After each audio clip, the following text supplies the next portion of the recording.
Hey everybody, Prepper Nurse 1 here. Today is Wednesday, the 28th of June, 2023. I hope everybody is doing well. So before we jump into this video, I just want to remind everybody I will be live streaming tonight at 8 p.m. And we will have a discussion. Not sure what the topic is going to be yet, but we will figure that out when we get there. So, alright, let's get into this video. Are you safe where you're at? So this is like a twofold question, right? So there's, what's a definition of safe? Are you safe? What do I mean by safe? Well, first of all, you look at where you're at regionally in the country, and depending on where you at or where you are at, what are you dealing with on a daily basis? With crime. I mean, I know crime has spiked all over the place. It's getting worse. It's not getting better. As more and more people are having issues and problems trying to survive, crime has increased, and so that is one aspect of things. When things go south or sideways, where you're located, are you safe in the region where you are at, right? So that's one aspect of it. Now here's the other aspect of it. Are you safe in the region you are at depending on what the weather is doing? We are so dependent on the power grid. You look at an example would be the heat wave that is hitting Texas right now. There's certain parts of Texas that were not populated because of the extreme temperatures, before, that now because of air conditioning and those type of things, there's people in those areas. But if things go sideways and you're in that area, are you ready? Are you able to deal with the extreme temperatures, the extreme changes of weather, and those type of things? Are you in an area that is prone to flooding? If there is, the area that you were at is going to deal with flooding at some point, how is that going to affect you as well? And, when there's nobody coming to help. See, that's what I think a lot of people don't think about and don't understand. When there's no help coming, what are you going to do? How are you going to deal with those type of situations? So the next aspect of that would be, do you live in Tornado Alley, right? Are you safe where you're at? Something goes down, no early warning system to let you know that severe weather's coming. How are you going to be able to deal with that? How are you going to be able to handle that? And again, when there's no rescue coming after the fact, if you live in the north, you're dealing with other forms of extreme weather, possibly, obviously, ice storms. Ice storms affect large sections of the country, but ice storms would be one. Blizzards would be another one. No help's coming, right? So if you get a blizzard, let's say you live in Minnesota, where they get quite a bit of snow, and it starts to snow, and nobody's coming to remove that snow, and so you're on your own. Are you able to remove that snow? How long could you continue to remove that snow? And if you did remove that snow, where are you going? Because what's around you that you'd be able to do anything? You would have to be in the mindset of, okay, winter's coming. We're going to be basically housebound for the next 6 months or more. Am I ready to deal with that? Am I ready to, for that isolation and not being around other people other than just your family? She was just over here a minute ago. I'm just trying to figure out where she went. So those are things, again, that you need to think about. So it's not just safety as far as population. Good girl. Good girl. Yeah, baby. That's a good girl. are you, like I said, it's not just the population and the dangers from people, it's going to be the dangers from weather related incidents as well. Because again, now if we have, strong storms come rolling through, knock down a whole bunch of trees, well, guess what? The companies aren't coming out there to clean all that up. You're on your own. So do you have the tools also necessary to facilitate that? Can you do that? Will you be able to do that? So these are things that people need to think about. They need to be prepared for, and and to deal with. So a lot of interesting things when you think about, are you safe?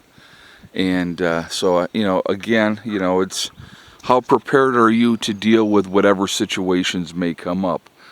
Threats from weather, threats from people, and putting yourself in a situation to be able not only to survive whatever may happen, but to thrive on the other side of it as well. Survival is important, don't get me wrong, okay? Being able to survive is really important, but being able to thrive on the backside of that. So let's think about, and I've talked about this before, and so I just wanted to kind of put this out there again. One of the things for me, what I do when I'm preparing and stuff like that, I have plenty of cards, dice, board games. I have Uno, Skippo. I have Jenga. I have Monopoly. Chess, checkers.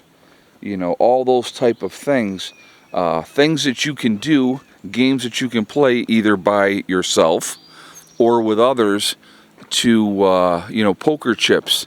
Being able to put yourself in a situation where you are ready, able, and willing to deal with whatever may happen. And so those are things to think about as well. What are you going to do for entertainment? Do you have, are you able, I should say, we're going to go walk over here and take a look at this real quick. Are you able to entertain yourselves when there's no other entertainment around? Oh, look at, we got a nice little pepper over here. The onions are looking fantastic. Looking really, really good. That's cool. Yeah, got some good onions in there. Very nice. Very, very nice. So this little temporary box here has done very, very good. That's cool. Good to see. Somebody was asking me the other day about the gardens. So, again, with being safe, do you know how to garden? Are you prepared to provide for yourself? Do you have seeds? Do you have the knowledge of, what are you doing for your soil? How are you helping your soil? Are you ready to do things long term with, no outside help of any kind? Those are things that you need to think about too. So got some tomatoes. I was going to show you over here. Look, we got the blossoms there kicking. Got a couple small tomatoes over there. I'm going to have to get in there and pick them. Got the cherry tomatoes under here looking really, really good. So, yep, things are growing very, very well. Sustainable things, long-term things. Blueberry bushes is a great example of that. Okay, the fruit trees is another great example of that. Do you have things in place, or do you have access to resources that can seasonally help feed you? Those are things that people need to think about, need to plan for.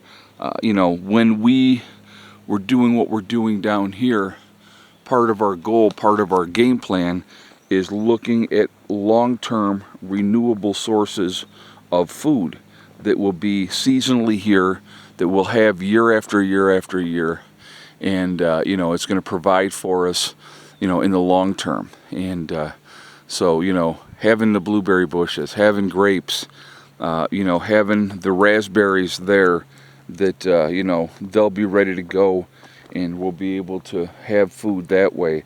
Having enough seeds to be able to go, okay, well, we can keep planting and then harvest the, you know, the tomatoes, whatever else, cucumbers, zucchini, squash, you know, peppers, and be able to reharvest them, take the seeds, use them for the next growing season.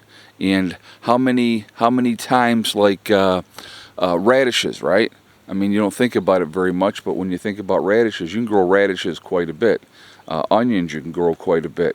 So it's not like you just put them in once and get one crop out of it, you can get more. So knowing those things and being prepared that way is a smart thing as well. You know, so are you safe is a really good thing to think about when you have to look at the situation of what are the threat assessments around me. And the threat assessment is not always just people. Another good example, right? What are my threat assessments here? I live in the woods. Just saw yesterday, had a black bear, like I said, running down through the meadow here. You know, he was up over here by the solar panels and he was running right down through there. So those are other threat assessments that you need to think about. You need to prepare for, you need to plan for. You know, is there things in the wild that could hurt what I have or hurt me? So some things to think about. Hopefully this is some food for thought in this video for everybody. So anyway, guys, I am going to jump off of here right now. Hopefully this video makes you think. I'd like to hear your feedback on it, so I look forward to seeing your comments. I do read all the comments, by the way. I don't always reply to all the comments, but I do read all the comments. Remember, folks, we truly are all in this together, that we are one race called the human race. As soon as we can figure that one out, we truly will be in much, much better shape. Also, remember to hug and kiss the ones that you love. Tell them every single day, tomorrow is not guaranteed. We never know what's going to happen in life, so it's really important, and we tell the people that we care about every day how we feel. Last but not least, STD, step, thing, and day. One step at a time, one thing at a time, and one day at a time. Whatever you're trying to do, whatever you're trying to accomplish, as long as you work at it methodically, you're going to be just fine. Stay focused, take care of the important things, set realistic goals, and then set about to making them happen. Don't listen to negative people telling you what you can do or not do. Just do what you can. All right? I will see you all tonight at 8 o'clock for the live stream. Prepper Nurse 1 out for now.